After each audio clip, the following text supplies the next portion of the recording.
Hello and welcome to Low Carb Conversations. I'm your host, Leah Williamson. I'm with my host, Holly Jean. Welcome, Holly. Hello, hi. We have a great guest today. His name is Devin Burke. Welcome, Devin. Hey, I'm excited to be here. Devin is an international and TEDx speaker, the best-selling author of The Sleep Advantage, the founder of Sleep Science Academy, and one of the top health and sleep coaches in the world.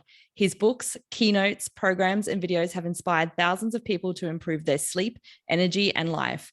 Devin helps high achievers and exhausted insomniacs get and stay asleep so they can wake up with more peace, power, and presence. I mean, that's just amazing. Like you've sold me right there. There's so many problems with sleep in this and energy and life in this entire world at the moment. So you are doing amazing work. So rather than me telling everybody about what you do, I would love to hear, and the listeners would love to hear a little bit about you and how you got involved in speaking about sleep and an expert in sleep. Yeah, first, thank you for having me on the show and allowing me to share. I'll give you the quick version of a long story, but over the last decade, I've studied a lot of different mind body, let's call them technologies, really selfishly to figure out how I could live my best life, how I could wake up with energy, get things done, be productive, be happy, be joyful. And through that journey, I was helping a lot of high performing entrepreneurs that were suffering from burnout. Not so much a sleep expert, didn't know anything about sleep, took it for granted myself. This person had sleep issues really bad. And he said, "Hey, I know you've studied a lot of things. Can you help with this issue?" I said, "I've studied a lot of things, but I don't know anything about sleep. I think it's a waste of time. Like, you're having issues." So anyway, he inspired me to look into, first and foremost, insomnia and the solutions available. And when I saw what was available, I was like, wow, this is first and foremost, a lot of what was available, sleeping pills, highly addictive, dangerous side effects. And then on the other side of that is CBTI. I was like, okay, that's one tool that can be effective. But it really inspired me to learn more about the science of sleep. And then I love challenges. So I was like, well, let me dive into this. The more I dove into it, the more interested I got in it. And then I said, well, let me see if I can help this person. And I was able to help him using some of the techniques and the tools that I learned. I said, if I can help one person, I can help millions of people, and in a way that is better than what's currently available. So that kind of zooms me up to what I do now at Sleep Science Academy. Yeah, that sounds pretty interesting. So did you have, just as a side, did you have any sleep issues yourself, or not sleep issues, but now your sleep is enhanced way more? Yeah. So I don't have like a sob story where I had insomnia and it was terrible and I was on this quest to figure it out for myself. I'm a really curious person. I like to solve problems. I'm a natural, I guess, entrepreneur. That's what we do. And I love health. And so the more I studied sleep specifically, and the more I realized that it literally is the foundation of health and what it does and all the amazing things that happen during the night and how that impacts our performance, our energy. Then I said, okay, there's something here. Let me start to measure my own sleep. And once I started to measure my own sleep, I realized that I wasn't that as good of a sleeper as I thought I was. And so I started to optimize and pull certain levers and test certain things. And that enabled me to get better quality of sleep. And I saw how that quality of sleep ended up translating to my day, into my mental performance, into my mood. And really, it's little hinges swing big doors when we're talking about sleep quality. And so that really had an impact on me. And, so it's an ongoing process, and I'm always trying new supplements and trying different, strategies and be happy to share some of those. But it's like you can always improve something, but we spend 1/3 of our lives in bed. Why not improve that 1/3 to make the other 2/3 that much better? It's my mentality, at least. Definitely. I couldn't agree with you more there. Holly, were you going to say something? was when you were kind of describing, I was thinking like you don't know if you're sleeping good or if you're sleeping bad until you experience like really great sleep. And I was thinking like, let's say you're someone who sleeps in a budget motel every time you travel, right? And you think, oh, this is great. And then one time you stay in a luxury hotel and you're like, I am never going back. And so I imagine like if you just think your mediocre sleep is fine and then you have great sleep one day, you're like, oh, so does it kind of turn you into a diva like when it comes to your sleeping hacks and stuff, when you're like, I need my cold room, I need my wet blanket. No, I can't wait till we get into all that stuff. I want to know all about it. Holly, I'm gonna have to steal your analogy. That is such a great sort of tee up to this whole conversation. And to answer your question, yes, and so you don't, the thing is with how we feel, it's so subjective when we get used to feeling a certain way and we think that that's like normal or good.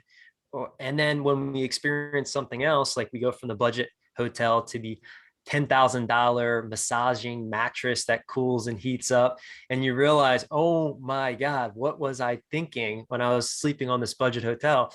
Yeah, it's the same thing with your sleep.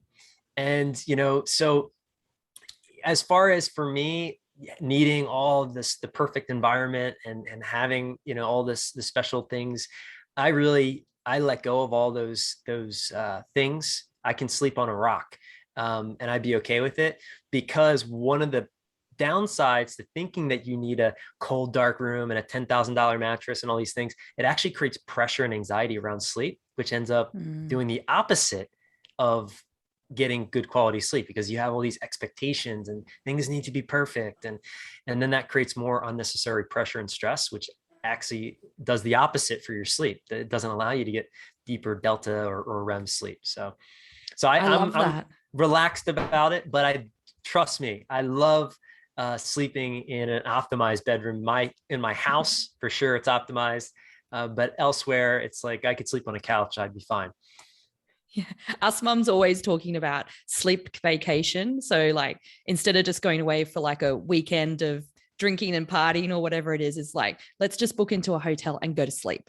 I love that. Yeah. So I know you're kidding. Well, maybe you're kidding, but one of the things that I'm working on currently is creating a sleep retreat in Utah where people can come and be in this environment that's optimized for sleep, that has like no EMFs, that has this perfect mattress, that has, the lights, and literally you could come and hang out for a week or a weekend. And that's what you do, is you get amazing sleep and you're in an amazing, beautiful place. So that's in the works. I'll be there. I know when the world opens up again, sign me up. All right, cool. Holly and I will go for a sleep vacation. There retreat. You go. All right. Well, this is awesome already. I knew this conversation was going to be great. But before we move on to some of our articles, I'd love for you to tell us a little bit about your book, The Sleep Advantage. And I hear you've just recorded a new audiobook. So tell us about that. Yeah, so the sleep advantage really came out of all the research that I was doing over the last 4 years to improve my own health. I like to put people in different buckets when I talk about sleep. There's the insomniacs, then there's like this big chunk of the world that just doesn't think sleep's important and doesn't do anything to improve their sleep. And then there's, on the other side of that, there's like the biohackers and the people that want to optimize, and they're doing all the things. So I really wrote the book to take people from the big bucket of people that don't realize the power and the importance of sleep, and start to shift them more towards that other optimization category, where they can realize how, by doing these simple practices, and the book's very tangible, it's very actionable. There is some science, but it's more so, if you read some of the other very popular sleep books out there, which are fantastic, like Matt Walker's book, it's not so actionable. It's more like science. It's more like he's giving you facts and figures. The reason I wrote The Sleep Advantage was to give people a plan and say, hey, this is what to do. This is why to do it. This is how to do it. And so I released that last year, became a bestseller, because I think people needed a simple guide with tangible steps, not just to know that when you don't sleep, how detrimental that is to your health, but what to do to actually improve your sleep. And so that's the book. And it's also an audio version, which I recorded in my voice, which was a lot of fun for me. And I've been getting great feedback. So I appreciate you sharing that with your listeners. Yeah, great. We'll link that up into the show notes so everyone can take a look at that. And then you mentioned before too your Sleep Academy. Was that the right name of that? Yeah, Sleep Science Academy. Mm-hmm. Yeah, Sleep Science. Yeah. So tell us a little bit about that as well. Yeah, so that Sleep Science Academy, we help people mostly in the United States, but we do have some international clients get and stay asleep using a holistic approach based in science.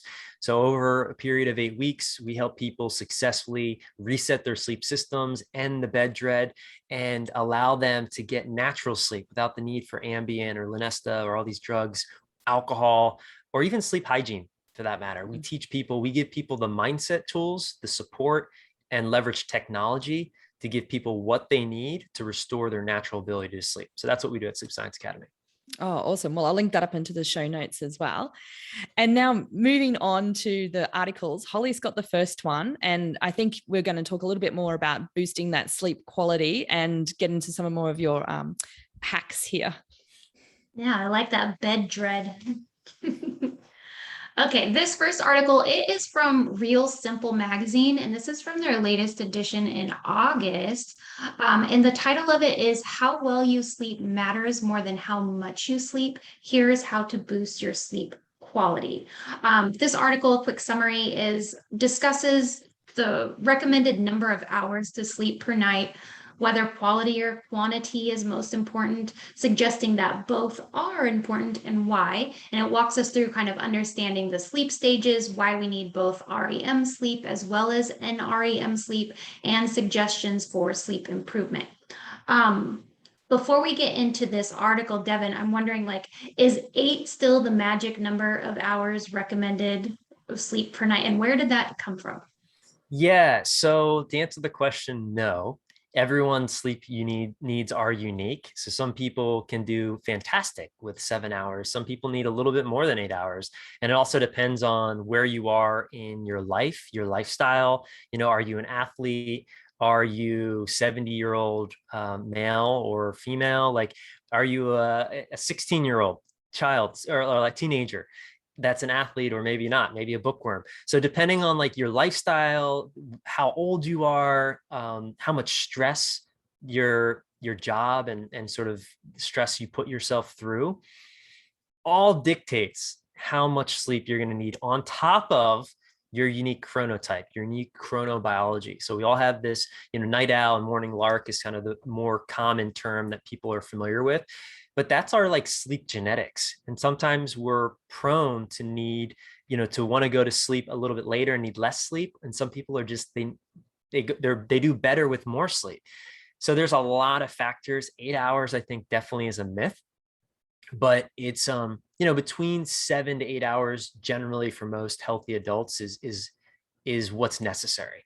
And so that, depending on all the things I just said, will dictate, is it more towards the 7 or is it more towards the 8? And that can change throughout life as well.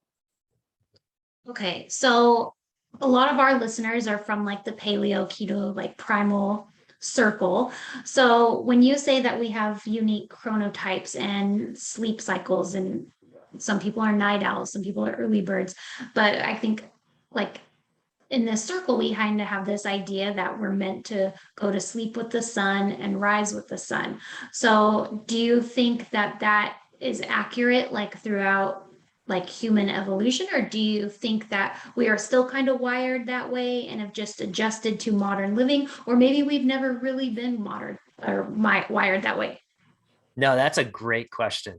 I love that question, and it's a hard one to answer. I definitely think that because of modern technology, our sleep cycles have changed and are changing just because of the way the world's operating with artificial light and with working with Netflix and with all these things that kind of pull our us away from sleep. But there are a lot of research now. Dr. Michael Bruce, he's doing a lot of this chronotype research. He's written a great book called The Power of When, which talks about, yes, there are certain genes in our circadian clock. Essentially, every cell has a circadian clock. And so then there's the master clock, which is the suprachiasmatic nucleus, that's a mouthful, that kind of syncs all the other clocks. And so depending on your genetics, you might be more of an evening person or a morning person. And if you go back into like the Paleolithic times, and we're talking about like the hunters and the gatherers, like there was a need for that. There is like the need for the people that could stay up late and protect the tribe. And then maybe other people that were more of not the hunters, they were more of like the daytime workers, if you will. So I think like there's like an evolutionary adaptation for survival in these different chronotypes, which that's just my opinion. It makes sense to me. But being synced with natural rhythms in general, whatever they are for you, is so important. Like, we are so out of sync with nature. It's unbelievable how far we've come from what's natural with our sleep, with the sunlight, with, fresh air, with, being able to be connected to the earth, the, electromagnetic frequency of the earth. There's so much dysregulation now with all these interferences. That's one of the reasons why we have this massive sleep epidemic, beyond on top of all the stresses, the emotional and mental stresses that people experience just because of the modern world that we live in. Yeah. Fascinating. I'd really like to dive into that more. I'm gonna have to look into it. Okay, so quality and quantity of sleep are both important, but are they equally important? Yeah, so that is a tough question to answer, because they are both important. So I don't really have an answer for that, because I would say, some people, it's a tricky one, because some people can say, well, I want to sleep less and make that, and try to optimize the sleep that I am sleeping and make that better quality. But usually what happens is your body needs a certain amount of sleep regardless. So based off of your chronotype and lifestyle and all the things that we already went through. So you can, I think, toy with that a little bit to a point. So like if somebody is a 7-hour sleeper and they're trying to get 5 hours and make like 2 or 3 of those hours quality sleep, it's going to be really hard to do. And eventually, I think that even if they were able to achieve that, there would be a toll on their health because they're not getting enough sleep.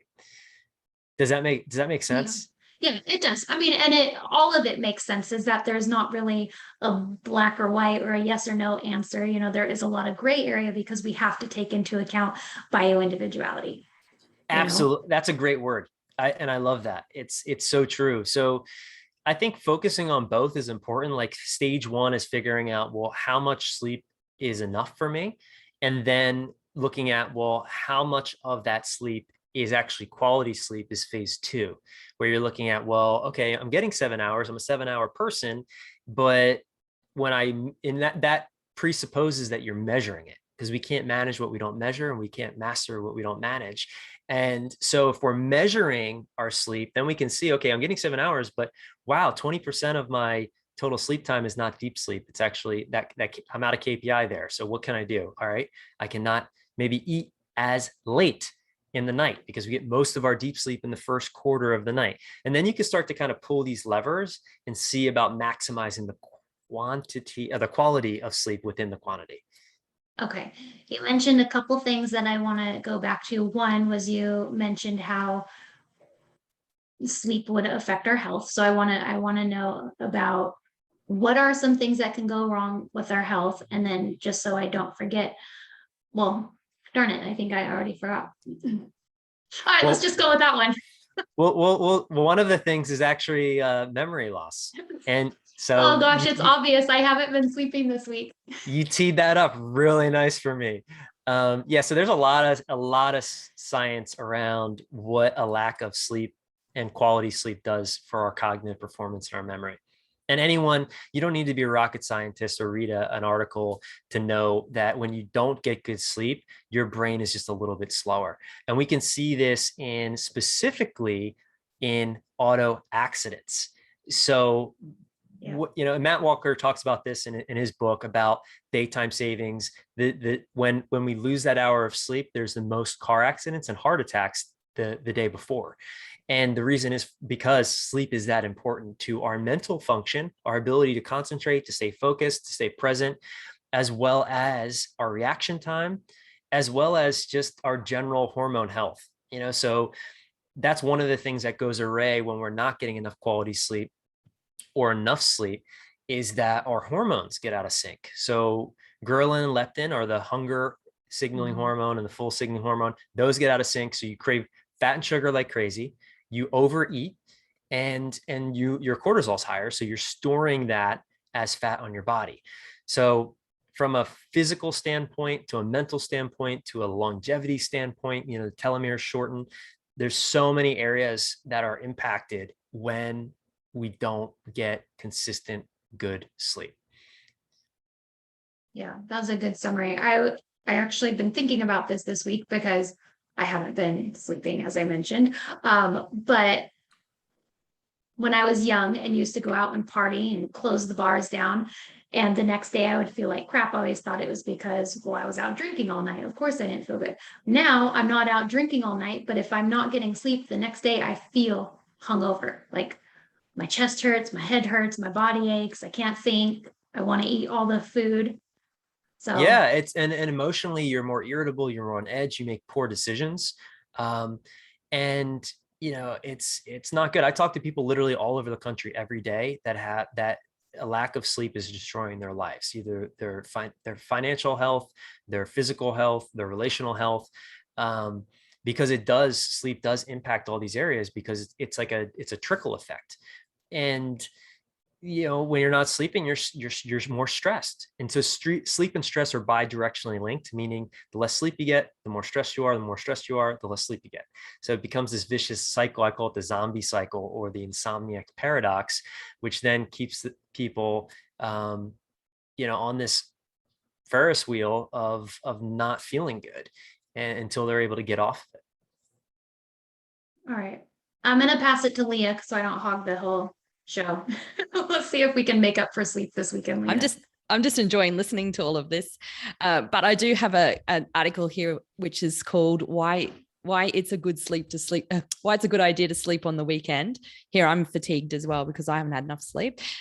So this is just about a study that's being published that found that catching up on sleep on the weekend is not such a bad idea if you really need it. They're saying it's contrary to Matthew Walker's beliefs, which is he says that sleep is not like banking and you can't accumulate debt and pay it back later. And they're saying that new research contradicts this. They show that you may be able to recoup your woefully lost sleep with an occasional lie-in. And it showed that people who slept less than 5 hours a night or more than 8 hours a night had a higher mortality rate than those that slept more. Overall, it was the amount of sleep a person got that seemed to make the difference. So I guess my question is, I burnt the candle a little bit last night. I had an event, stayed out, couldn't go to sleep when I came home because I was all hyped up. It was such a good, heartfelt, exciting event. So I wanted to sit up and share some of that love for a little bit. And then when I finally went to bed, my alarm's going off because I'm recording super early here and I've got events on all this weekend. So can I have a nap sometime today and be ready to go tonight? Leah, based off of what you just shared, I would highly recommend that you do take a nap, and you will be okay tonight. So, again, so depending on who, like the question is, is sleep debt real? And what I'm getting is two questions. Is sleep debt real? Is trying to catch up on sleep bad or harmful? And so, but depending on the demographic I'm speaking to, right? So if you said, I am an insomniac, I have chronic insomnia, I would say, okay, taking naps, not the best idea because it's going to decrease your sleep drive and sleep pressure. But if you're, an entrepreneur, you're burning the candle through both ends, and you have the space and the time to take a nap, do it. It's going to be way better than a cup of coffee as long as you don't get into deep sleep. So like a 20-minute snooze, 20-minute, yeah, would be like the best thing you possibly could do. And I always tell people, try it on. As long as you don't have insomnia, like naps are amazing. Naps and catching up on sleep can be amazing. Now, if you have insomnia, and if you're a chronic insomniac, napping and trying to catch up on sleep on the weekends, not so amazing, not going to be good. because it's going to dysregulate that sleep pressure system.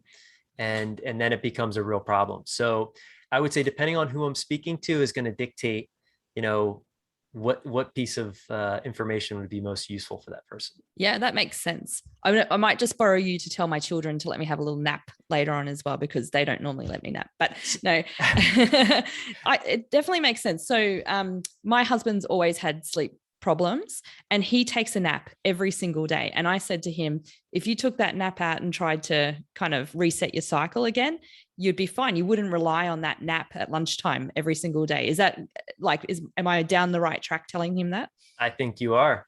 Yeah, because when we nap, what can happen if we're consistently napping every day, it can disturb the sleep pressure system. So there's two systems that control sleep: circadian rhythm and sleep pressure. And sleep pressure is the buildup of adenosine.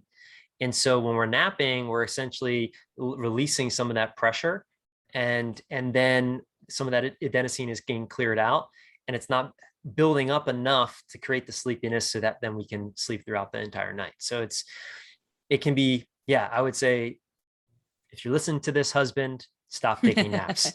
Yes.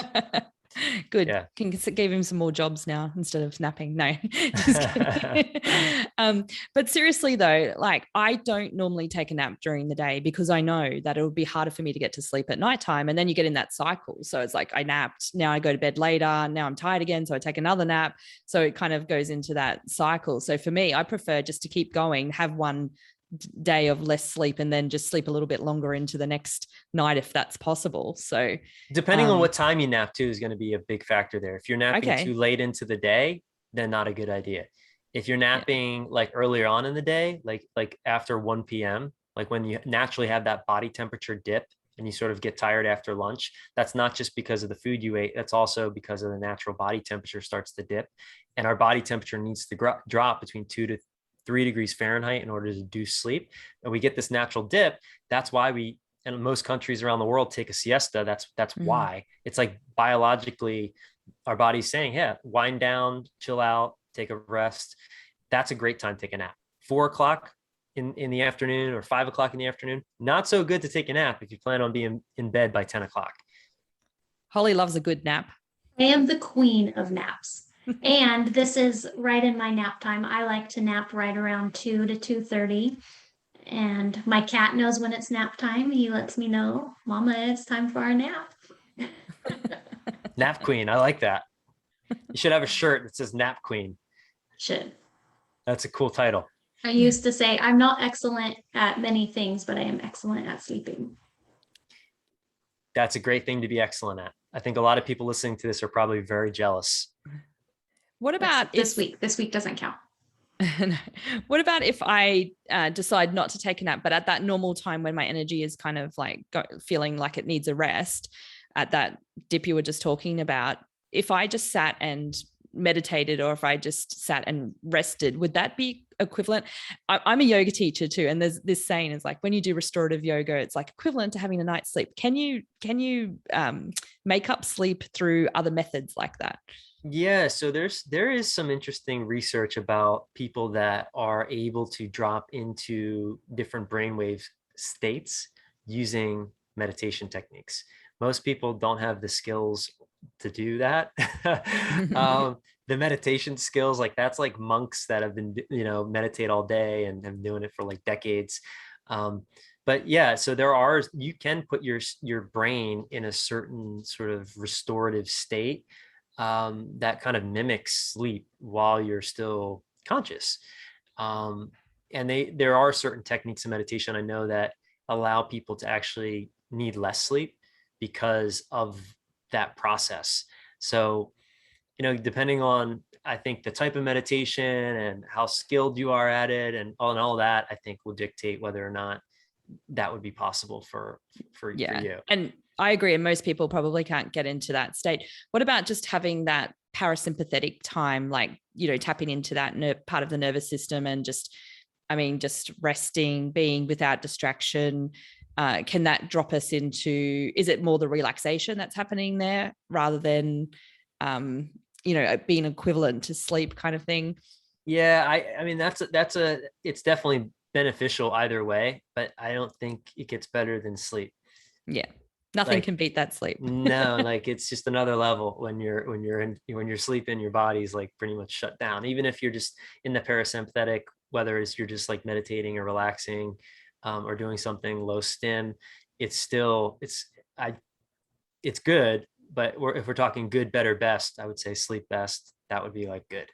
Yeah, I think that's good to know, because I think that if you're prioritizing anything, just take sleep as the number one. And then, yeah, anytime you can just relax and rest is still going to be beneficial for you, though. 100%. Love that. All right. I'm going to pass back to Holly because she's got some really great insomnia cures that we want to know whether they're true or not. I want to go into these. First, I have a completely random and personal question. So when I get really tired, like if it's late and I need to go to sleep, I sometimes feel sick. Like I get nauseous. I feel like I'm going to barf. Is that normal? And why does that happen? Yeah, I don't think that's normal. Why it happens could be a number of reasons. It could be a blood Okay. sugar thing. Um, it could be a blood sugar thing. So I'm not sure if you've ever used a continuous blood glucose monitor We or test. have. Yeah. Yeah. Did I you? did Did you? the NutriSense for a few months. I never noticed anything. Okay. I thought it would maybe be something common. You don't have to answer No, that. If but that- hey, if I've never heard of that, but if I do ever hear of anyone else having that experience, I'll let you know if I It's come up with only like something when or I'm exhausted. And then that's when I know, okay, you need to go to bed because ah. you're in the barf phase.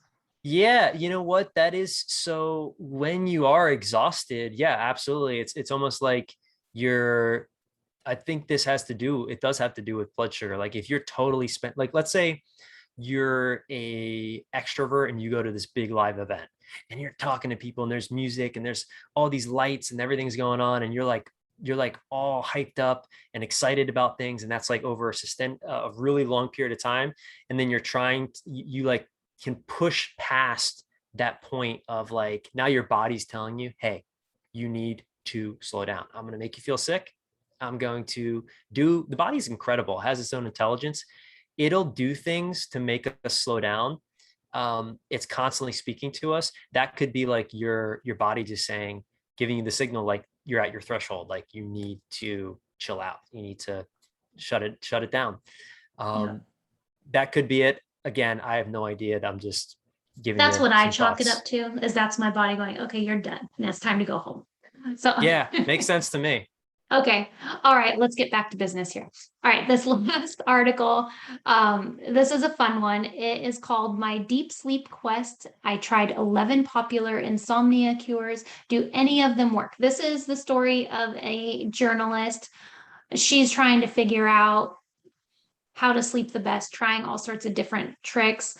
With sleep being such a common problem, I think a lot of people do this, and she tries everything from pillow sprays, mouth sprays, roll-ons, creams, breathing techniques, CBD drops, the weighted blankets, melatonin, counting backwards, including some weird ones I've never heard of that we'll talk about. But I don't know because I am an excellent sleeper, as I mentioned, but I know that people who don't sleep well, they are willing to try anything to go to sleep or to overcome their insomnia.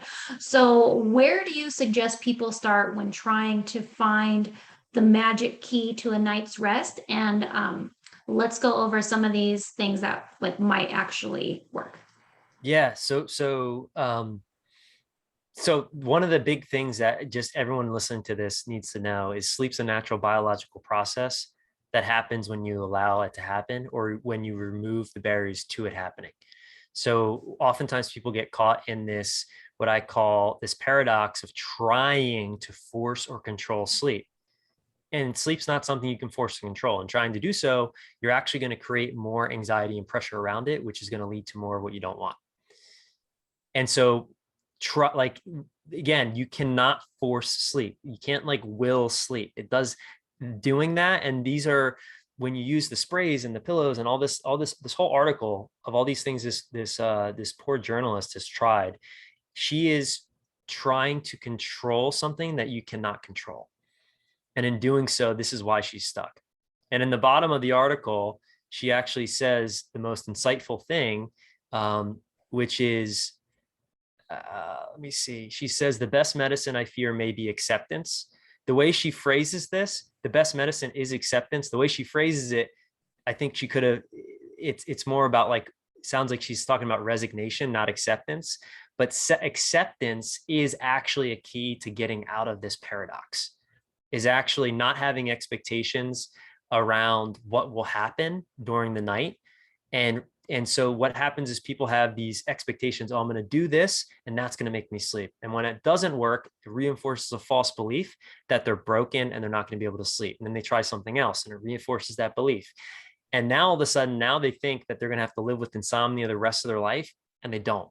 And that's every insomniac's baseline fear is I'm going to live the rest of my life not being able to sleep. And it's not true. And that thought itself is creating anxiety, which is creating less sleep. Okay, that reminded me of what I forgot earlier when you were talking about things that you could do to actually measure whether or not you are getting a good night's sleep. So maybe we can circle back to that and then what your recommendations are. I mean, I know you just said remove the expectations, but are there other things that people can do to help remove the barriers to getting a good night's sleep? Yeah, one of the first things is change the belief that you need anything in order to sleep. There are people, millions of people that can sleep on trains, planes, and in the car, in the worst environments, and they have no problem sleeping.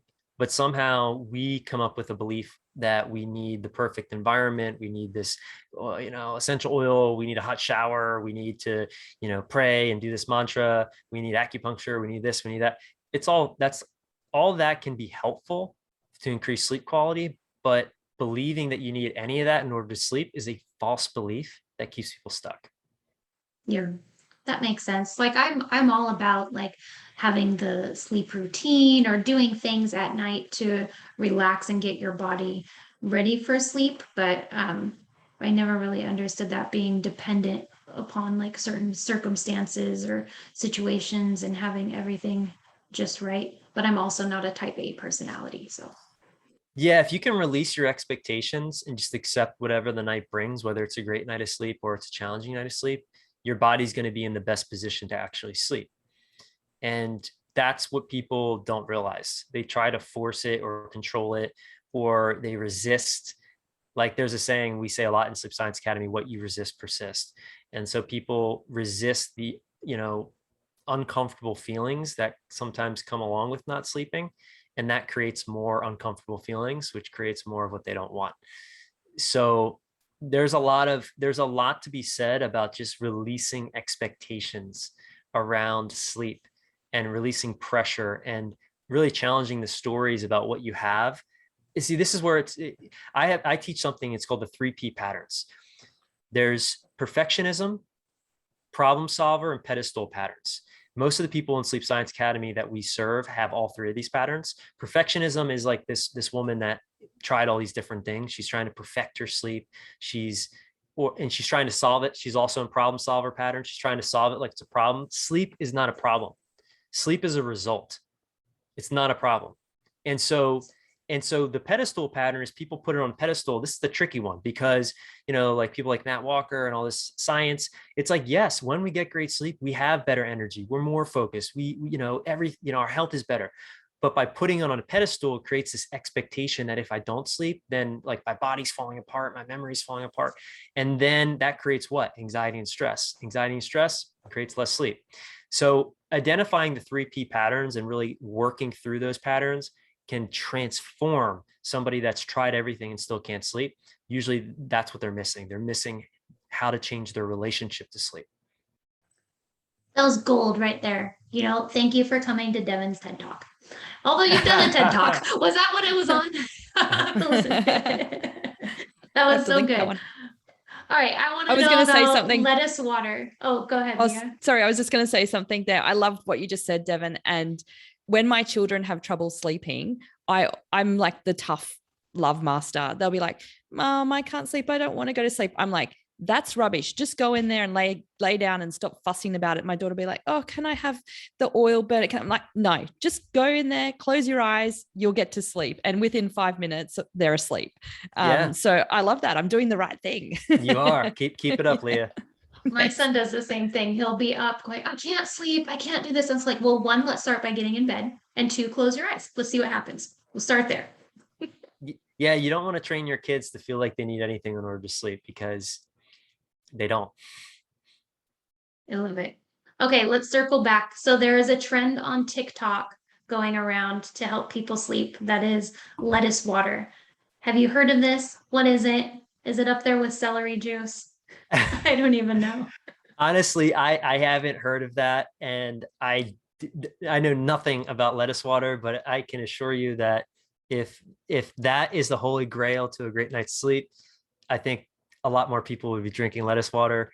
I think that's probably just a TikTok sort of joke or one of these viral things on the internet that somehow I don't know how people actually believe and start to do.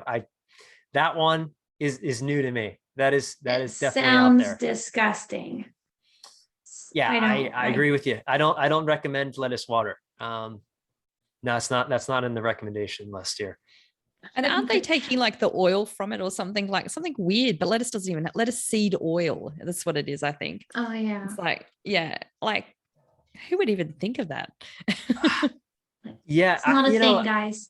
I really, listen, I've never tried it, so I can't really knock it, but I haven't heard of that. That literally was the first time I'm not on TikTok either, or a lot of social media, but yeah, that's definitely out there. The lettuce water. I've not heard that's a shocker right there.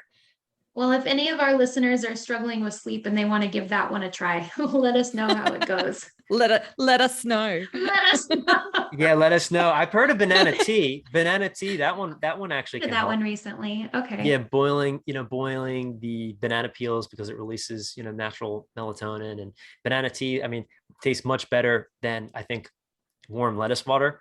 I'm just throwing that out there. But that would be an interesting experiment for listeners to try. Lettuce water versus banana tea, and track your sleep. Let us know how it Yeah, goes. let's make know. let's make that challenge go viral. Okay, since you just mentioned it, I wanted to wrap up, but since you did just say melatonin, I know that is a common go-to for people, and there are both sides of that camp saying, yes, do it as long as it helps, whatever helps you sleep, go ahead and do it. And then there's the other camp that says, don't do it. It's a hormone. You're going to mess with things, create more problems. Is that one of those yes and or maybe answers Yeah, also? it is. I tend to lean more towards the not using melatonin because it's a hormone, and it's actually regulated in the EU. I don't like to mess around with hormones. I just think that, your body, unless, again, there are some circumstances and there are some interesting like studies about like high dose melatonin for health. But I don't know. I just get a little bit concerned when people start popping hormone pills to try to figure out their sleep. And the supplement industry is just not regulated. There was a study specifically done on melatonin that showed even across the same brand, there was varying amounts of melatonin within the same company's supplement. So it's kind of like one of those things. It's a band-aid. It's a band-aid There are other avenues to explore first. for sure. Okay, Leah, do you have any final questions for Devin? No, I've just really enjoyed this chat so much. I'm going to go and take a nap next. Keep going. I don't get my nap today. You guys are taking my nap right now. I'll forgive you. Okay, you said you're not on social media, but I know you are on Instagram. So is that the best place for people to find you, or is there somewhere else to direct people to learn more about you and find your sleep academy and all that stuff? Yeah, so when I say I'm not on social media, I just don't spend a lot of time on it, but I do post content specifically on YouTube. I have a lot of great videos on my YouTube channel for talking about how to sleep, these paradoxes within sleep, some of the techniques and tools that we use at Sleep Science Academy. Put out a lot of good stuff there on YouTube. Instagram, Devin Burke Wellness, LinkedIn, Devin Burke Wellness, everywhere else. But if you're looking for like strategies and actually like content wise, definitely YouTube is where I put out most of the stuff. Okay, fantastic. We'll be sure to link all those sites up in the show notes so our guests our listeners can easily find you. Thank you so much for coming on today. This has been a really great conversation. I know I got a lot of value out of it. I think our listeners will get a lot of value out of it. So thank you so much. Oh, you're welcome. Now, everyone, hopefully I didn't put people to sleep while they're listening to this, but hopefully now they're going to sleep better. So, yeah, All thanks for right. having me. I appreciate it. Thank you. That is the end of today's episode. Our theme music is created by Andrew Bowden, and production services are by Kevin Kennedy Spain of Disc of Light Media. Have a great week, everyone. Have a great week.